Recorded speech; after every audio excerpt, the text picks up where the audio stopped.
What up, everybody? This is Big Elbow, like always, chilling with those two little guys, Averno, Atlantis.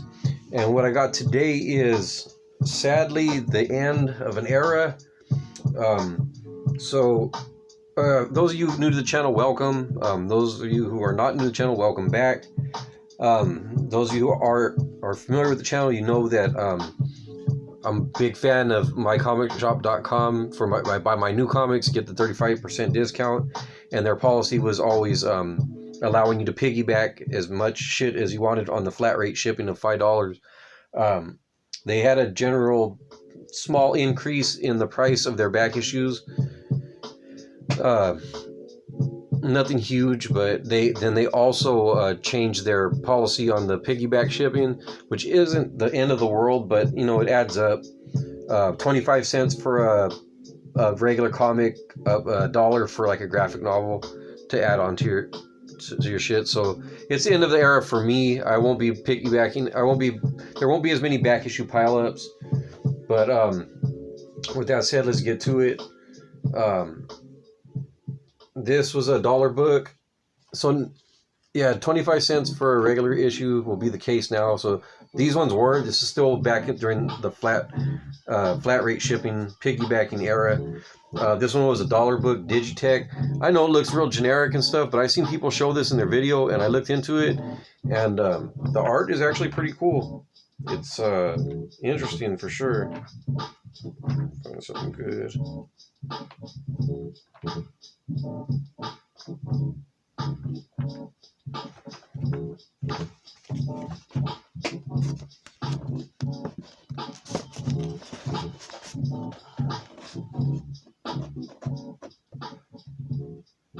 It's different. See, this guy looks pretty cool, actually. I'm not familiar with this artist, but yeah, so for $1 I grabbed it, and if I see other issues, I'll probably grab them. Well, maybe I'll read it first but if I see them in like a quarter bin or something, for sure, just for the art, because it's cool. Then I got this Marvel Spectacular. This is a Thor reprint. This is Kirby stuff. This is part of a 4-issue arc I got it because I wanted the first appearance of the Wrecker, but since I found that one for cheap, I got another one. I figured I might as well put the 4-issue arc together.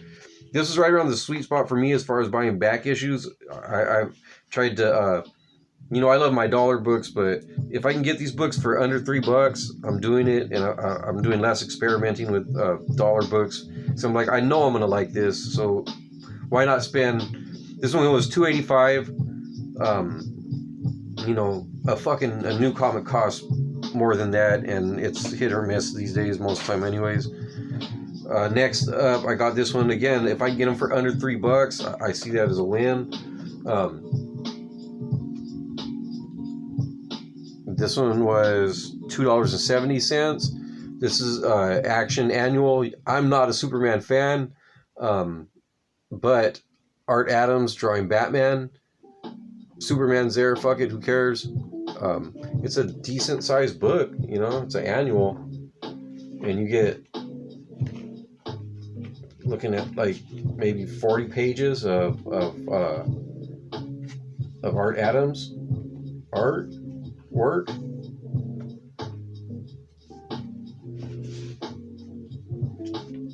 Especially some Art Adams Batman. Tell me there ain't a little bit of Frank Miller influence on that. See that panel right there? But yeah, so under $3, 40 pages of and look at that for sure. That's definitely some Frank Miller Dark Knight Returns influence there. The way the Superman with the black silhouette, all you see is the red and yellow.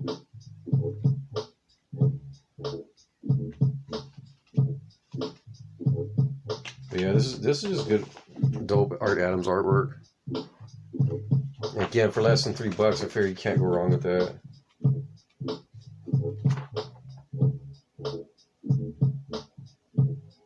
guess I could show some Superman too, huh?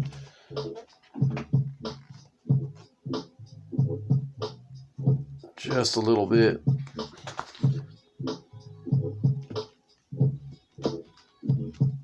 Get these out of the way because they're not in the bag, so they're kind of flaying out a little bit. And then some Challengers of the Unknown by my man John Paul Leon, part of the little Batman story arc. That one I got for $1.98. And get some to the Marvel stuff. Shout out to my man, the big SG, that Sequential Geek. We've been, chatting back and forth a little bit about this book. This is Strange Tales. I believe he considers it part of that New Marvel. What's up, SG? New Marvel, NU Marvel. That's the little period of time that he references often in his videos when Marvel was experimenting with a lot of different. A lot of indie creators getting some shine here. As you can see, that's a Paul Pope cover. I got this one for let me see,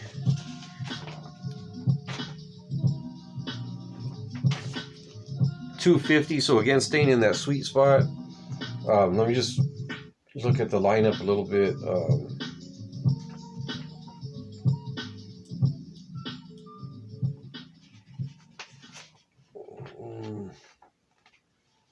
Yeah, this is some Paul Pope right here.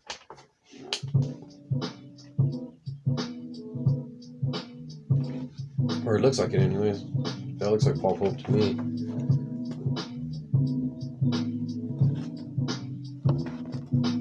What do you guys think? Yeah, that looks like Paul Pope to me, doing some Inhumans. Yeah, definitely. I'm almost sure of it. But other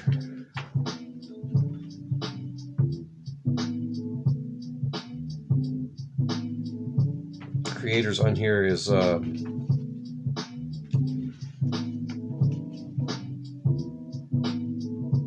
Molly Crabapple, I'm not familiar with. Junko Mizuno, doing some Spider-Man. Again, these are like just not people that would be getting work in Marvel typically. But anyways, you guys can look it up and see who's all on this lineup. There's Johnny Ryan. I know it looks kind of, but whatever. I mean, you can tell it's a lot of humor in this stuff.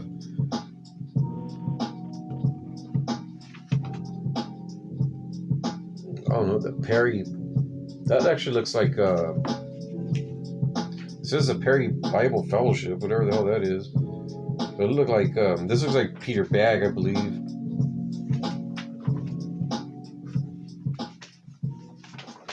Right here. Yeah, this Bagg.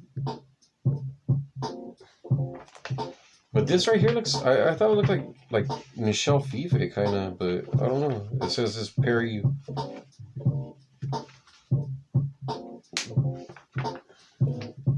Bible Fellowship. I don't know. Anyways, that's one issue of that. $2.50 for number 2 of 3, and I found number 3 in a dollar bin or some shit like that. So I got that little series complete. Need to find volume 2. This was another dollar book, Two Moons. I considered pre-ordering that when it came out, but for whatever reason I decided against it. So when I seen it pop up for $1 and in near mint condition, I grabbed it. I found number 2 in a bargain bin at some point too. And then this is run filler for series I put together, and these are the last 2 issues I needed. There's number 1 of Suiciders and number 2. These are both out of the dollar bin. MyComicShop.com, they refresh their dollar bin every Tuesday night.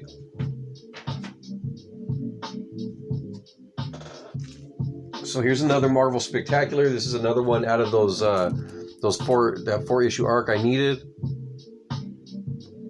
These are good reprints, man. They have it's a lot more accurate to what the original comics look like. Maybe a little bit better paper. And then, like, I don't know if you watched my last video, you heard me talking about I'm trying to get into the Steve Ditko stuff more.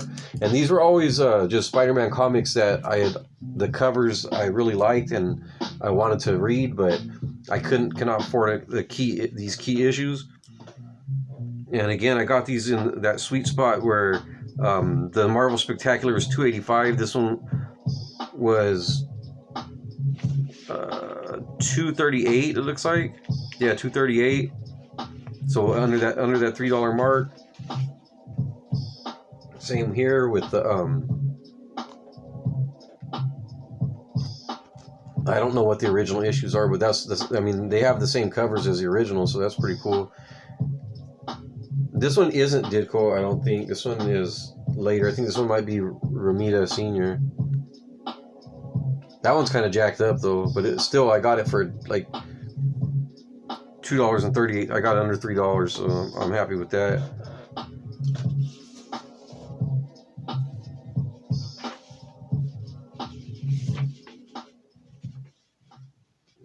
This one I got for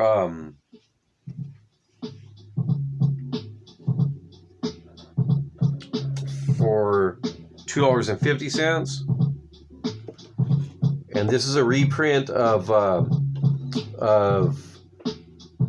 whatever the Fantastic Four that has the first appearance of Black Panther.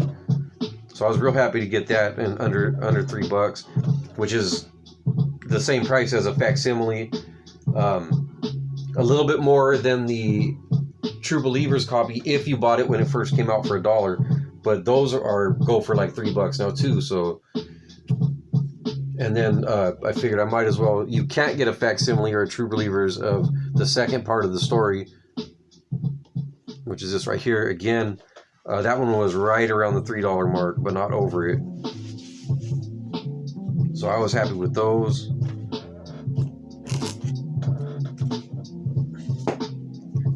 Here's another dollar book, Batman Citadel.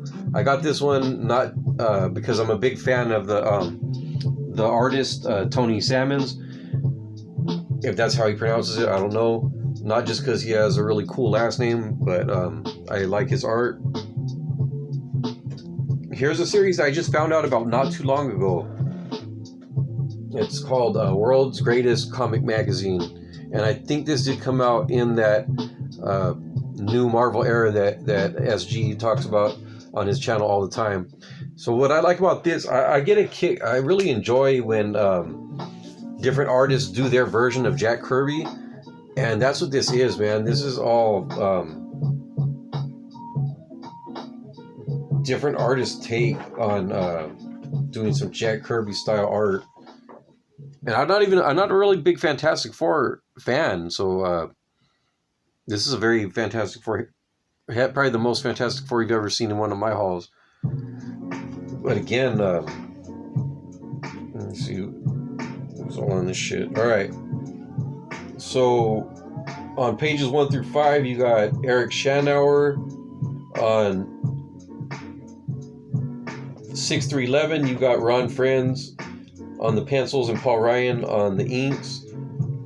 On oh, look at that team up, man. Pages 12 through 16, Tom Scioli on pencils and Bruce Timm on inks. 17 through 23 is Keith Giffen on pencils, Al Gordon on inks. That's pretty good, man.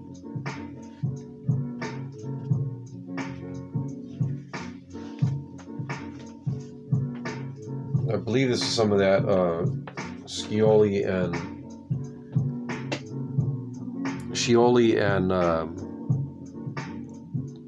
fuck, what the hell, on the inks, Bruce Timm, which is pretty crazy. But yeah, so this is a 12-issue series, and I'm going after these. Like I said, I just enjoy seeing different artists do Kirby style as a style, you know. And this is just I bought this one for $225. Oh, that book that I just showed, that one was $234. So in that sweet spot under 3, this one was also basically. I mean, if you give me a luchador on the cover, I waited until I could use a sales code and get that little bit off. So that one was $225. This is a book that I seen on Hayden Sherman's on his IG. It's an Aftershock comic. I thought that looked really cool. I'm a fan of Hayden Sherman. I had never heard of this one. He showed it on his IG, and I thought it looked really cool. I like the interior artwork.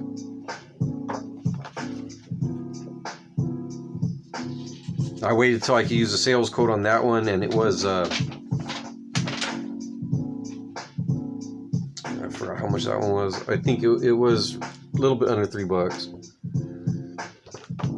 But yeah, it looks like some sci-fi shit. That looks cool right there too.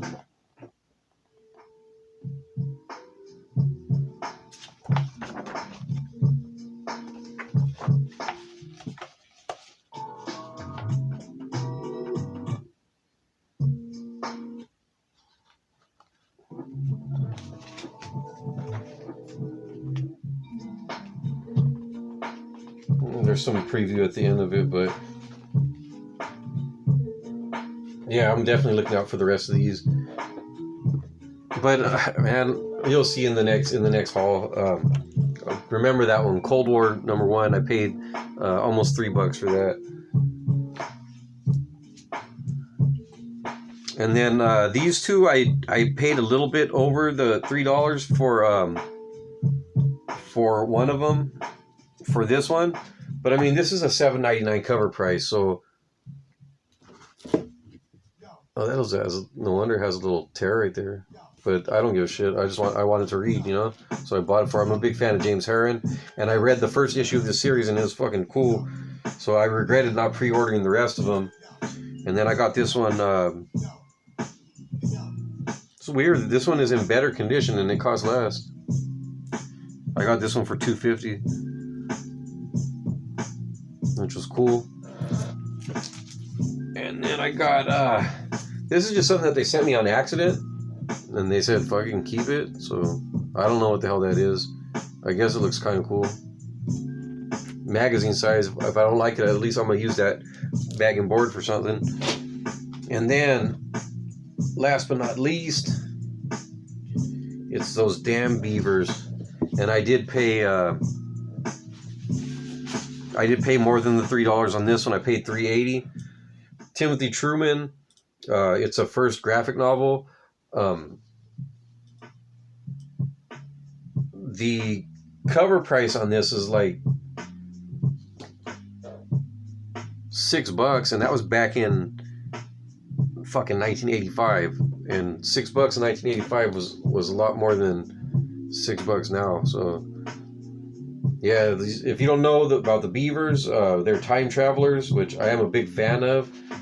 Time travel. It looks like John K. Snyder III was a co-designer. He's a dope artist. I'll give you a look at what this is. Timothy Truman artwork. I know everyone likes the turtles, but don't sleep on those damn beavers. These guys, they time travel. So you see some futuristic beavers. You'll see some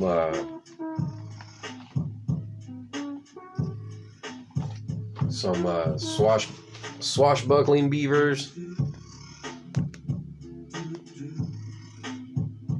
and then even